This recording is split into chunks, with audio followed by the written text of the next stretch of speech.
السلام علیکم ورحمۃ اللہ وبرکاتہ۔ اللہ تبارک و تعالیٰ کی خاص توفیق سے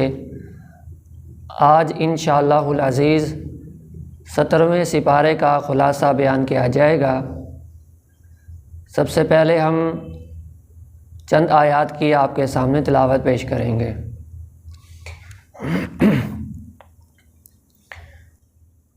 اعوذ باللہ من الشیطان الرجیم،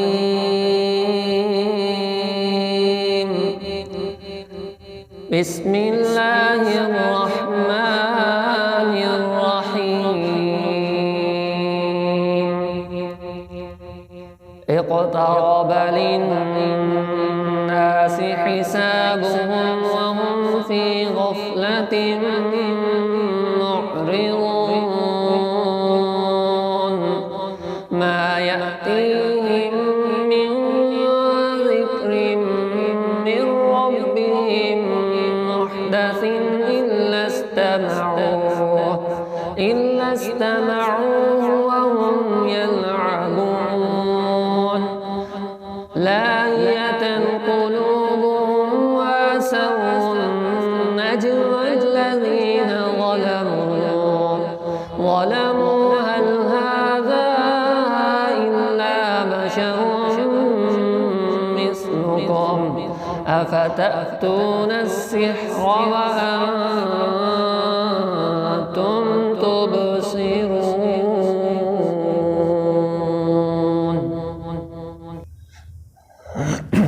الحمد للہ والصلاة والسلام علی رسول اللہ، اما بعد فاعوذ باللہ السمیع العلیم من الشیطان الرجیم، بسم اللہ الرحمن الرحیم۔ 17ویں سپارے کا آغاز سورۃ الانبیاء سے ہوتا ہے۔ سورۃ الانبیاء میں اللہ تبارک و تعالی نے اس بات کا ذکر کیا ہے کہ لوگوں کے حساب و کتاب کا وقت، یعنی کہ قیامت کا وقت، موت کا وقت قریب آ چکا ہے، لیکن لوگ ہیں کہ ابھی تک غفلت میں پڑے ہوئے ہیں۔ اس صورت میں اللہ رب العزت نے دین سمجھنے کا طریقہ بھی بتلایا ہے کہ اگر کسی چیز کا علم نہ ہو فَاسْأَلُوا أَهْلَ الذِّكْرِ إِن كُنتُمْ لَا تَعْلَمُونَ، تو اہل علم سے سوال کیا کرو بالبینات، لیکن دلائل کے ساتھ۔ اس صورت میں اللہ تبارک و تعالیٰ نے یہ بھی بتایا ہے کہ اس نے زمین اور آسمان کو کھیل تماشے کے لیے نہیں بنایا، اور پھر اللہ تبارک و تعالیٰ نے یہ بھی بتایا کہ جو شخص بھی اللہ تعالیٰ کے ہوتے ہوئے الوہیت کا دعویٰ کرے گا، ایسے شخص کی سزا جہنم ہے اور ظالموں کو یہی سزا ہے۔ اللہ تعالیٰ نے یہ بھی بتلایا کہ اس نے ہر چیز کو پانی کے ساتھ زندہ کیا ہے۔ اس صورت میں اللہ رب العزت فرماتے ہیں وَمَا جَعَلْنَا لِبَشَرٍ مِّن قَبْلِكَ الْخُلْدَ أَفَإِن مِّتَّ فَهُمُ الْخَالِدُونَ، کہ ہم نے آپ سے پہلے کسی انسان کو ہمیشگی نہیں دی، کیا اگر آپ محمد صلی اللہ علیہ وسلم رخصت ہو جائیں تو کیا یہ لوگ ہمیشہ دنیا میں باقی رہیں گے؟ اس آیت کا پس منظر یہ ہے کہ مشرکین مکہ کا یہ گمان تھا کہ رسول اللہ صلی اللہ علیہ وسلم کے دنیا سے رخصت ہو جانے کے بعد اسلام کی دعوت بھی اسی طرح ختم ہو جائے گی۔ تو اللہ رب العزت نے مشرکین عرب کی اس بری تمنا کا جواب دیتے ہوئے ارشاد فرمایا کہ اگر حبیب قبریہ محمد صلی اللہ علیہ وسلم اس دنیا سے چلے جائیں گے تو کیا مخالفین ہمیشہ رہیں گے؟ اللہ نے ہمیشگی تو کسی کو بھی نہیں دی اس دنیا کے اندر، اور فرمایا کہ جہاں تک بات دین اسلام کی ہے تو وہ دین اس کو کبھی زوال نہیں آئے گا، دین اسلام ہمیشہ قائم و دائم ہی رہے گا، کیونکہ دین اسلام کی بھی حفاظت اللہ رب العزت نے کرنی ہے۔ اس صورت میں اللہ رب العزت نے یہ بھی بتایا ہے کہ اللہ رب العزت انسانوں کو برے اور اچھے حالات سے آزماتے ہیں۔ جب حالات اچھے ہوں تو انسان کو شکر کرنا چاہیے، اور جب حالات اس پر برے آ جائیں تو انسان کو اس پر صبر کرنا چاہیے۔ اللہ فرماتے ہیں کہ قیامت کے دن جو ہم عدل کا ترازو قائم کریں گے اس میں ذرہ برابر کسی کے ساتھ ظلم نہیں ہوگا، اور جو کچھ بھی اس میں تولا جائے گا وہ انسان کے اپنے ہاتھ کی کمائی ہوگی، جو دنیا کے اندر وہ کرتا رہا وہی اس کے اندر تولا جائے گا۔ اللہ ہمیں اچھے اعمال کرنے کی توفیق نصیب فرمائے۔ اس سورہ میں اللہ رب العزت نے جناب ابراہیم علیہ السلام کی جوانی کا ایک واقعہ بھی ذکر کیا ہے کہ جب آپ نے اپنے والد اور قوم سے کہا کہ یہ مورتیاں کیا ہیں جن کی تم عبادت کرتے ہو، انہوں نے کہا ہم نے اپنے باپ دادا کو ان کی عبادت کرتے ہوئے دیکھا تو ہم بھی اس لیے کرتے ہیں۔ ابراہیم علیہ السلام نے فرمایا کہ تم اور تمہارے باپ دادا کھلی گمراہی کے اندر ہیں۔ وہ لوگ جب کسی میلے میں گئے تو ابراہیم علیہ السلام نے ان کی غیر موجودگی میں ان کے بت خانے میں گئے اور سارے بتوں کو پاش پاش کر دیا، بڑے بت کو سلامت رہنے دیا، اس کو نہ توڑا، اور اس کلہاڑے کو جس کے ساتھ انہوں نے بتوں کو توڑا تھا بڑے بت کے کندھے پر رکھ دیا۔ اور جب وہ لوگ آئے انہوں نے اپنے معبودوں کا اس طرح سے حشر نشر دیکھا تو کہنے لگے بھی ہمارے یہ بتوں کے ساتھ یہ سلوک کس نے کیا ہے؟ تو کہنے لگے کہ ایک شخص ہی ہے جس سے ہم نے اپنے بتوں کی برائی سنی ہے، اپنے معبودوں کی برائی سنی ہے، وہ ابراہیم نامی شخص۔ تو لوگوں نے ابراہیم علیہ السلام کو بلایا اور پوچھا کہ کیا ہمارے معبودوں کے ساتھ یہ سلوک آپ نے کیا ہے؟ تو ابراہیم علیہ السلام نے فرمایا کہ یہ تمہارا بڑا معبود یہ کھڑا ہے، کلہاڑا اسے کے کندھے پر ہے، اسی سے پوچھو۔ تو پھر ہٹ درمی کے ساتھ ابراہیم علیہ السلام سے کہنے لگے کہ تم جانتے ہو کہ یہ بولتے نہیں ہیں، یہ جواب نہیں دیتے۔ تو ابراہیم علیہ السلام نے فرمایا کہ جو اپنی خود حفاظت نہیں کر سکتے، جو تمہیں جواب نہیں دے سکتے، تو تمہاری حفاظت کیسے کر سکتے ہیں؟ تمہارے نفع نقصان کے مالک کیسے ہو سکتے ہیں؟ ابراہیم علیہ السلام نے فرمایا اف لکم ولم تعبدون من دون اللہ، کہ تمہارے اوپر اف ہے، تم اس کی عبادت کرتے ہو اللہ کو چھوڑ کے کہ ما لا ينفعکم ولا یضرکم، جو تمہیں نہ نفع دیتے ہیں نہ نقصان دے سکتے ہیں، تو پھر اللہ کو چھوڑ کے اس کی عبادت کیوں کرتے ہو؟ تو بہرحال انہوں نے کہا کہ یہ تو ہمارے معبودوں کا گستاخ ہے، جیسے آج بھی کسی کو سمجھایا جائے تو وہ کہتے ہیں یہ تو گستاخ رسول ہے، یہ تو ولیوں کو نہیں مانتے۔ بڑے بڑے فتوے لگانے سے پہلے قرآن کے اوپر ذرا غور کرنی چاہیے، قرآن کا ترجمہ، اس کا مفہوم پڑھنا چاہیے۔ فتوے بازی لگانے میں جلدی نہیں کرنی چاہیے، احتیاط کرنی چاہیے۔ انہوں نے کہا کہ ہمارے معبودوں کا گستاخ ہے، ایک بہت بڑا آگ لگائی اور ابراہیم علیہ السلام کو اس آگ کے اندر ڈال دیا۔ اب بہت بڑی آگ ہے، اتنی بڑی آگ ابراہیم علیہ السلام کو ڈالا گیا، لیکن وہ گھبرائے نہیں۔ اتنی بڑی مصیبت کے اندر ابراہیم علیہ السلام نے کیا کہا؟ حسبنا اللہ ونعم الوکیل، کہ ہمارے لیے ہمارا اللہ کافی ہے، وہ بہترین کارساز ہے۔ تو اللہ تبارک و تعالیٰ نے سے جب ابراہیم علیہ السلام نے اس مصیبت کے اندر، اس تنگی کے اندر، اس کڑی آزمائش کے اندر اللہ سے دعا مانگی، ڈائریکٹ اللہ کو پکارا، تو اللہ رب العزت نے بھی پھر فرشتہ نہیں بھیجا کوئی مدد کے لیے، اللہ رب العزت نے بھی کیا کیا؟ ڈائریکٹ آگ کو حکم دیا۔ اگر اللہ چاہتے تو بادلوں کو حکم دیتے کہ پانی برسا دو، بارش برسا دو، فرشتوں کو حکم دیتے کہ آگ کو بجھا دو، لیکن اللہ رب العزت نے ابراہیم علیہ السلام کی توحید پر قربانی کو اس قدر پسند فرمایا اور اس دعا کو اس قدر پسند فرمایا کہ حسبنا اللہ ونعم الوکیل، کہ میرا اللہ ہی مددگار ہے، میرا اللہ ہی کارساز ہے۔ ڈائریکٹ اللہ کو پکارا تو ابراہیم علیہ السلام کی مدد کے لیے اللہ نے ڈائریکٹ آگ کو حکم دیا کہ یا نار کونی بردا وسلاما علی ابراہیم، کہ اے آگ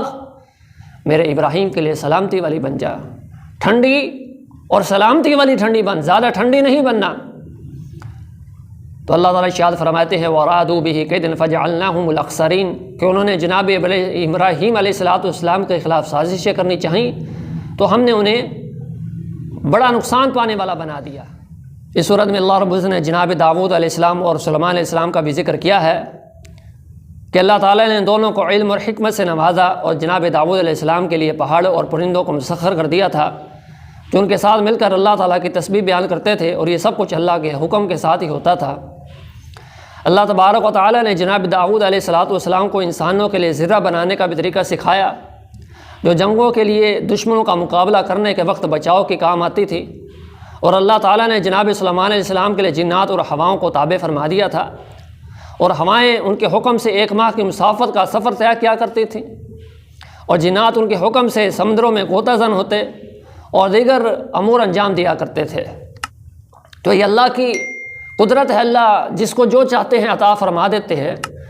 تو اللہ تبارک تعالیٰ نے اپنے انبیاء کرام کو مختلف قسم کے معجزات عطا فرمائے تھے۔ اس صورت میں اللہ رب العزت نے جناب ایوب علیہ السلام کی بیماری کا بھی ذکر کیا ہے کہ جناب ایوب علیہ السلام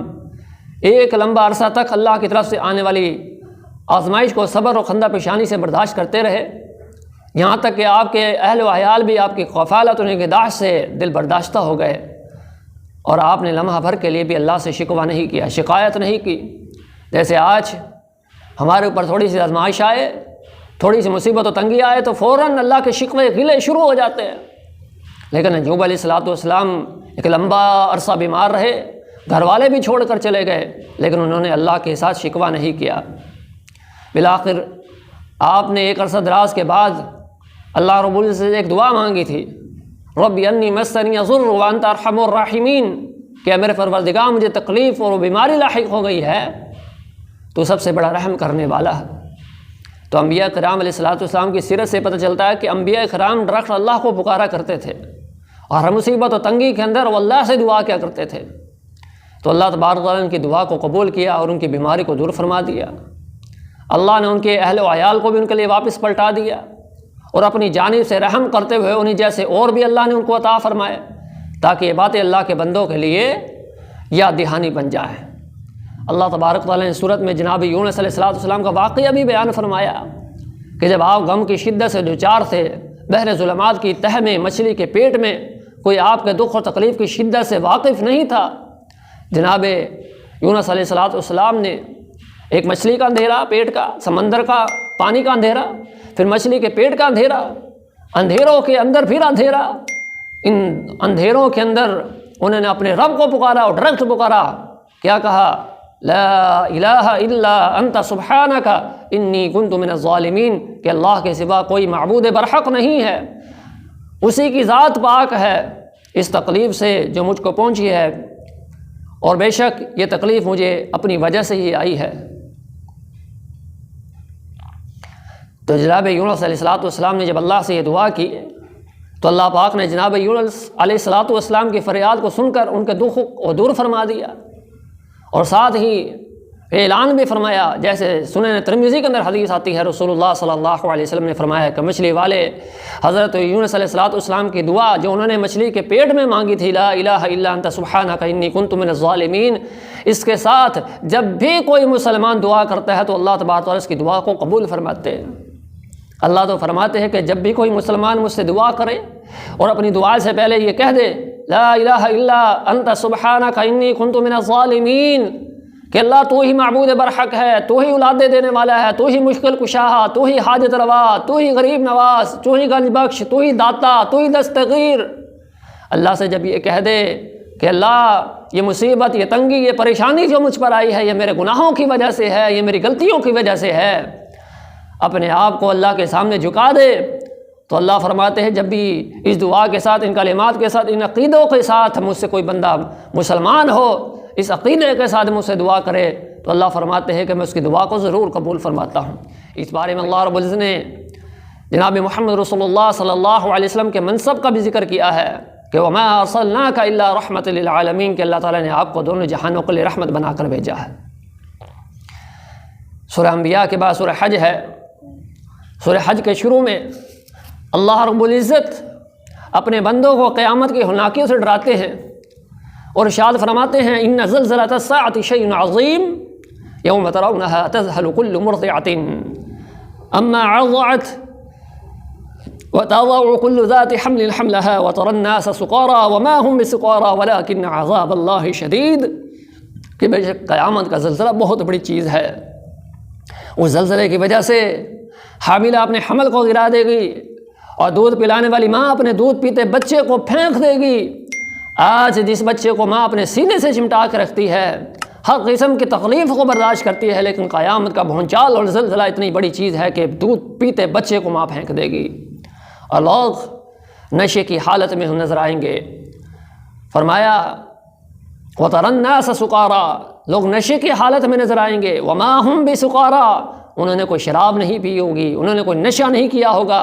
وَلَكِنَّ عَذَابَ اللَّهِ شَدِيدٌ، اللہ کا عذاب اس قدر سخت ہوگا، اس قدر شدید ہوگا کہ لوگ بغیر شراب اور بغیر نشہ پیے ہی نشے کی حالت کی طرح نظر آ رہے ہوں گے۔ اللہ ہم سب کو محفوظ فرمائے۔ اس کے بعد اللہ رب العزت نے تخلیق انسان کے مراحل کو بیان فرمایا کہ کس طریقے سے ہم نے انسان کو پیدا فرمایا، اور بھی صورت میں اللہ نے بعض انسانوں کی غلط روش کا ذکر کیا ہے